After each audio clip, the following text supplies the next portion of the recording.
श्री स्वामी समर्थ. जय जय स्वामी समर्थ. तर मंडळी, स्वामी म्हणतात आता तयार राहा एक मोठ्या बदलासाठी. हा बदल बाहेरून कमी आणि आतून जास्त असेल. तुम्ही आता सामान्य माणूस राहिला नाही, तुम्ही आता स्वामीमय झाला आहात. आणि स्वामीमय झालेला माणूस कधीच हरत नाही. आता स्वामी तुमच्या आत डोकावून पाहण्यास सांगत आहेत.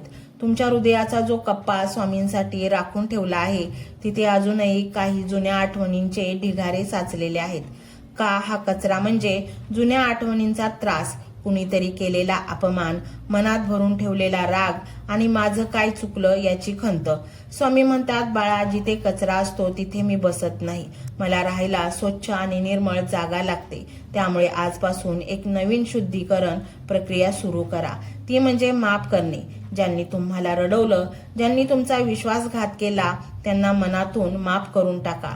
त्यांच्यासाठी नाही तर स्वतःसाठी. कारण जोपर्यंत तुम्ही त्यांना मनात धरून ठेवाल तोपर्यंत तुम्ही त्या भूतकाळाच्या साखळदंडाने बांधलेले राहाल. तुम्हाला मुक्त व्हायचंय ना, तुम्हाला उंच भरारी घ्यायची ना, मग पायात अडकलेली ही द्वेषाची बेडी तोडून टाकावी लागेल. तुम्ही म्हणाल, पण स्वामी त्यांनी मला खूप त्रास दिलाय, मी कसं विसरू? यावर स्वामींचं उत्तर ऐका.